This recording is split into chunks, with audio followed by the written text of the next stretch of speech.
Hey, what's up? It's Sugar from Sound Candy Studio. Today I'm going to take a look at Ujam Striiiings, so I'll see you in a moment.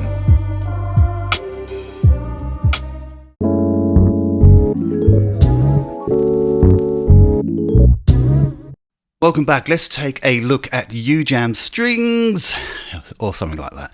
Okay, so if you've ever seen a Ujam product before, you will have noticed there's some very distinct things about them. You have a bunch of key switches at the bottom here. On this particular one, we have low strings on the left-hand side. On the right-hand side, we have high strings. You can kind of see what that means. And then in the middle, you have a bunch of effects and some controls there. But most importantly, let's just take a listen to what this thing sounds like. So we have a bunch of presets in here, the factory presets, and we are currently on this one here. So let's slide through and see what this does. One nice thing about this product is it's like most new products now, they're scalable, and that's kind of what we like, is when you can simply grab the corners of something and scale it up. That is a wonderful thing to have, especially if you're using a laptop or something, and then you can instantly do a small window here if you like. So we've got a bunch of presets here. Just down here we have the timing, we have the key signatures that we're in, and we can go from beat to note to sync. And here we have a set of style presets, and we'll go through some of those as well and see what it sounds like. Why would you use this? If you're doing some scoring work, if you just want some alternative sounds, I like this product, and I've been using it a lot recently, mainly because I've been testing it out, but also because I quite like the sounds on it anyway. So let's go through and see what this sounds like. So as you can see from the bottom here, we have the key switches from C1 all the way up to C4. So if you press C1, this is where all the action starts. So this is where the playing bit starts from.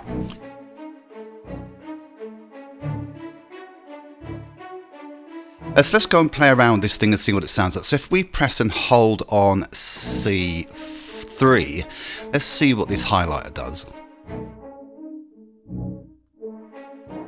This is a nice filter sweep. Now, it seems kind of strange having a filter product on a kind of orchestral strings, but it is a really nice touch, and I really have been using that a lot. So we will play around with that, see what it sounds like. Let's just look at this finisher, see what that sounds like.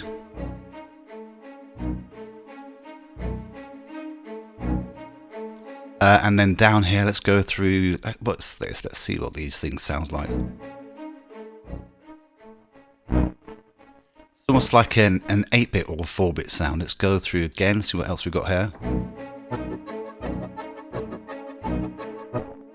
So this is kind of departing away from your classical string sound. So we'll just go through a little bit of these and see what they sound like anyway. Yeah, not like that one. Not useful for me. And if you've noticed, you can see this crossfader. So if we go left, we're going to just highlight the low sounds. And if we go right, we're going to highlight the high sounds. And then obviously back in the middle, we'll get both of them. So let's just go through these, a bit more of these sounds here. So this rotary encoder in the middle here is simply just acts as a wet dry signal. So if we pump it, I don't know, 3/4 of the way, and we'll see what these things sound like under here. Yeah, kind of weird. I'm not sure if I'd be using that. Definitely weird. Okay, let's just jump out of that and go through to something else. Let's try this one here. Okay, so what else? Let's fire through a bit more because I want to show you something else.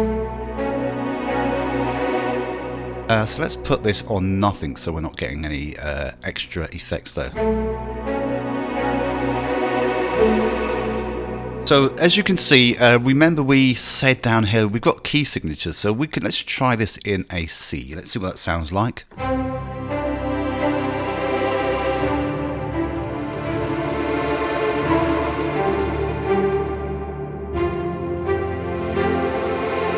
And we'll move up the let's try the phase.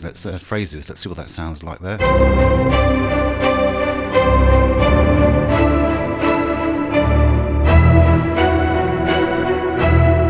Let's try that in a F and see if that's going to work for us there. So this is the time when we can actually absolutely use our crossfade. So let's just use our crossfade and we'll go into low. That's what just the low section sounds like, and we'll go into the high section. I really do like the idea of having the crossfade. So this is kind of like a hybrid product. So I guess if you're doing some scoring, this will be a really nice product to have. Or if you're kind of mixing up your music and trying to add something different to your sound. So over here you have your character effects and then you have your motion effect. Now there is a possibility to link these two, for instance the decay, if you can link them. As you can see, if I'm moving the right one, the left one is linked as well. That's quite handy. Let's just bring down the effects for a second. Let's see what these sounds sound like without any real effects on them. So there is already a bit of movement in this particular one. So let's go through and let's see what else we got on here. Let's just go through here. Let's see what we've got here.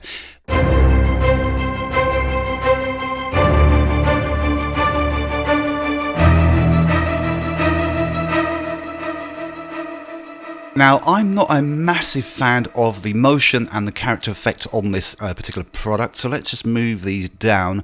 The reason why, because if you're making a track, I guess for me, too much of the kind of reverb and delay sounds, they add a little bit of phasing issues later on if I'm going to add my own. So I tend to have those quite flat. Let's look down here. We have a style indicator down here, so let's go in and see what that does.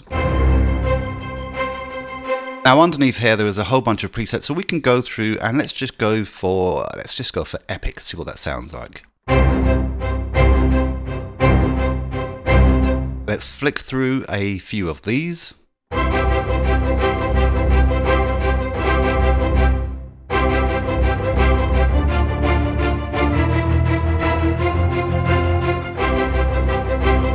Now this is where we would want a tiny bit of motion effects in here.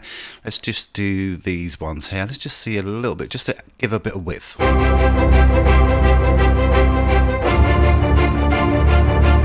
And we can try the finisher in the middle here as well. Now that doesn't work. That doesn't work for this one here.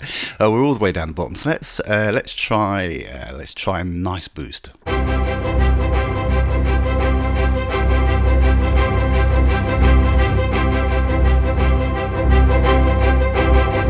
I do like that a lot. Let's try in the low. So essentially what you could do with this, you can have multiple inserts of this, and if you want to have a bit more control, just have, I don't know, put some in on, have them on the highs and some on the lows, and just pick individual portions of it. Let's just go through and play with a few more of these. Let's just do these key switches here.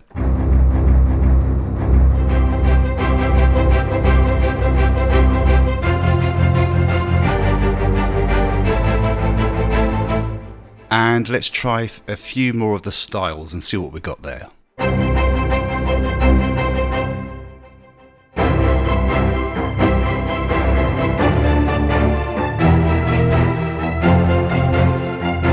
And let's go for something a bit more radical. Let's try the pads and see what it sounds like on some pads.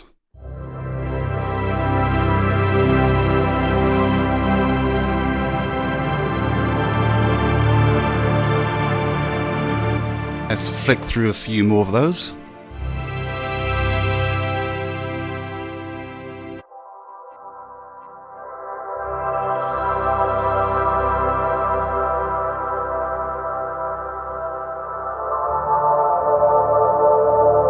Let's try that in the low.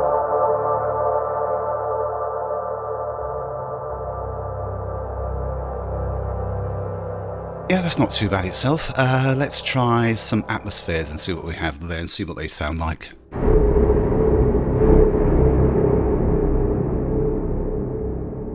Now, obviously with a tiny bit of automation, these will sound great.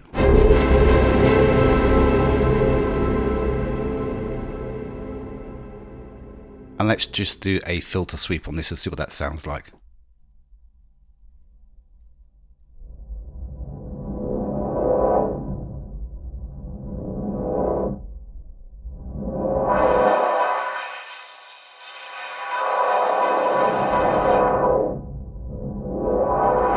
So you can certainly get creative with these products.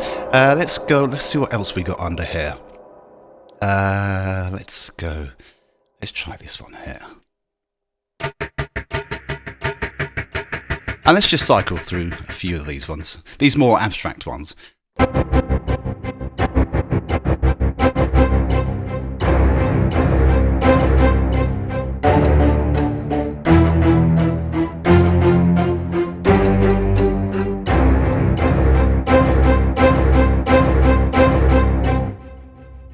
And let's try this one here. So even if you're doing something like sound design, you could certainly use this product. This is the Ujam Striiiings. Now I did use it I kind of used it, I did a little track with this. Not so much it was probably more traditional than it was more abstract as that one is there. So let's just mute that one there and let's play through this track here. Now what I did with this particular track, I kind of used a kind of hip-hoppy beat. Let's just to see, in fact we can move it along. I did a hip-hop beat using this, and let's just show you what I use for it. So obviously you've got your drum track there, you've got strings there. For the choir, there's a tiny bit of a choir in it, and you'll be able to hear that in a second. That's this one here, Essential Choir Essentials. So that's the one I use there.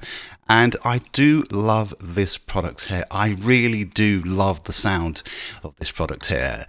So that's also in there as well. And then obviously I played the bass line on it. So let's just go in and in fact, let me just jump this in here. We'll take a listen to it. And this is it for me today. Take a look at this product, see if you like it. There's a demo of it. So go and have a look at the demo, see if you like it, and see if you can find something really nice and interesting to use and how it's going to work out for you. So that's it for me today. I will see you again this week. I've got a couple more videos to do this week, so I'll see you again this week. So take care for now. Bye bye.